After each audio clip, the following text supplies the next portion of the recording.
Video में अगर आपका ओवरफ्लो पूल है तो उसकी जो ड्रेन बनती है तो ड्रेन के बारे में हम अपना बताएंगे। जैसे इसमें ये मैंने हालांकि ओरो में तो वॉल दिखा रखी है, इसमें मैंने दो इसलिए नहीं बनाई कंफ्यूजिंग ना हो।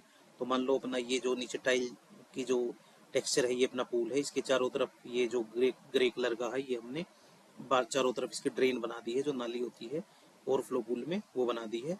वो बनाने के बाद में उसका एक पॉइंट पे, फॉर एग्जांपल जहां मेरा कर्सर है यहाँ पे इसका स्लोप हो जाएगा, तो पानी यहाँ से ओवरफ्लो किसी भी कोने से हो तो वो स्लोप में जाके एक कोने में इकट्ठा हो जाएगा।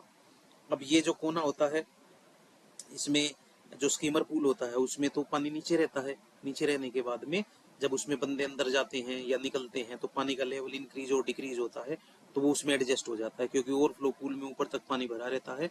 तो अपने को जब मान लो एक पूल है, उस पूल में एक नॉर्मल जो 100 kg का जो बंदा होता है उसका वॉल्यूम नॉर्मली 60 kg रहता है। तो 60 kg वॉल्यूम रहने के बाद में अब मान लो उसमें 10 बंदे अंदर गए हैं 100 किलो के, तो 600 किलो 600 लीटर पानी उसमें से ओवरफ्लो होगा। कुछ भी एक चीज अंदर गई है तो लेवल ऊपर बढ़ेगा। वो जो लेवल ऊपर बढ़ा वो इसमें ड्रेन में पानी जाएगा। ड्रेन में जाने के बाद में ये एक पाइप से, जैसे छत से पानी गिरता है ना, तो यहाँ से लेके एक बैलेंसिंग टैंक में हम स्लोप बना देते हैं। तो जैसे जैसे यहाँ पानी आता है तो ये नीचे गिरेगा, नीचे हम एक टैंक बना देते हैं बैलेंसिंग टैंक। इसमें स्टार्टिंग में हम करीबन 20 से 25% पानी रखते हैं। 20 से 25 पानी रखते हैं। 20 से 25 में क्या होता है कि ये जो पंप होता है पंप को कनेक्ट कर देते हैं। तो पंप यहाँ से पानी खींचेगा, फिल्टर में भेजेगा, फिल्टर इसको क्लीन करेगा। क्लीन करने के बाद इसको इनलेट नोजल से पूल में देगा, क्योंकि पूल पहले ऊपर तक भरा हुआ है तो पूल के पानी नीचे से और पानी डालोगे तो ओवरफ्लो होगा। ओवरफ्लो से ड्रेन में जाएगा, ड्रेन का पानी कोने में आएगा, कोने में से अपना इस पाइप के थ्रू वापस इसमें बैलेंसिंग टैंक में गिरेगा, फिर पंप उठाएगा। ये रोटेशन चलती रहेगी और आपके पूल का पानी क्लीन होता रहेगा। दूसरा, इसमें हम 20 से 25% भर देते हैं और रोटेशन चलता रहता है। अब इसमें मान लो 10 बंदे और चले गए तो उनकी वॉल्यूम मान लो 600 लीटर होगी। तो 600 लीटर एक्स्ट्रा पानी जो रोटेट 20% था तो वो सीधा यहाँ पे आएगा, यहाँ से इसमें इसका बैलेंसिंग टैंक में इकट्ठा हो जाएगा, इसका लेवल ऊपर तक बढ़ जाएगा। और ऊपर तक बढ़ने के बाद में जब बंदे बाहर निकलेंगे तो ऑब्वियस है कि वहाँ पानी फिर नीचे चला जाएगा, है ना।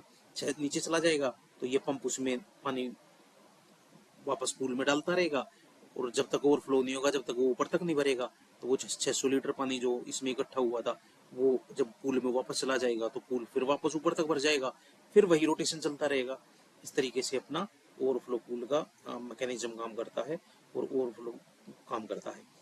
इसमें ध्यान देने वाली बातें ये हैं कि जो ड्रेन बनाते हैं इसमें जो नॉर्मली फिटिंग बताई थी हमने आपको 1.5 या 2 इंच में होती है, लेकिन 1.5 या 2 इंच में ये पंप प्रेशर से फेंकता है पानी, और यहाँ पे जो पानी इकट्ठा होगा ये ऐसे स्लोप में या ग्रेविटी के उससे बहेगा।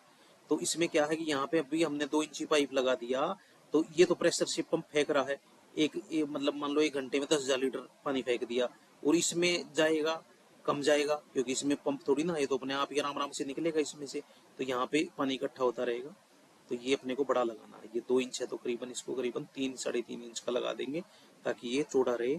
ये बगैर प्रेशर के ही जितना पानी पीछे से आ रहा उसको हम वापस बैलेंसिंग टैंक में भेज सकें। इस तरीके से ये अपना बैलेंसिंग टैंक का वो रहता है, और इस तरीके से रोटेशन रहती है। स्कीमर पूल में जो ये वाला पाइप था हम स्कीमर से कनेक्ट कर देते हैं, और स्कीमर डायरेक्ट पूल से पानी लेता रहता है, उसको फिल्टर में भेजता है, फिल्टर क्लीन करता है और वापस आपके पूल में आ जाता है। इसमें क्या होता है कि ओवरफ्लो होता है, बैलेंसिंग टैंक में जाएगा, बैलेंसिंग टैंक से पंप खींचेगा। इस तरीके से सर्कुलेशन चलता रहता है, दोनों में ही सर्कुलेशन चलता है, और अपना ये क्लीन होता रहता है पानी। इसमें मेन चीजें यही थी, और कुछ इसमें खास है नहीं। तो टैंक की वॉल्यूम है दूसरी, वो इस बात पे डिपेंड करती है, मैंने आपको नॉर्मल फार्मूला ही बता दिया है वॉल्यूम निकालने का। और इसमें जैसे अपने को देखना पड़ेगा कि कितने बंदे अपने में मैक्सिमम पूल में यूज करेंगे, उसी हिसाब से हम बैलेंसिंग टैंक का साइज बनाएंगे। बैलेंसिंग टैंक मान लो अपने को 10,000 मतलब 2,000 लीटर का बनाना है, तो इसकी वॉल्यूम भी आप कर लेना, length into breadth into height, ये हम फिट में कैलकुलेट करेंगे। जैसे मान लो 2 बाई 2 का हमने बैलेंसिंग टैंक बनाया, तो 2 × 2 × 2 8 हो गया। 8 को जब 28 से मल्टीप्लाई करेंगे तो वो that will be the volume of the balancing tank, वो अपने बैलेंसिंग टैंक की वॉल्यूम बन जाएगी। तो इस तरीके से हम कैलकुलेट भी कर सकते हैं। और कोई भी आपको पूछना हो तो आपको पूल कार्ड का नंबर दिया है इस पे फ़ोन करके किसी भी टाइप की आप हेल्प ले सकते हो। ये है अपना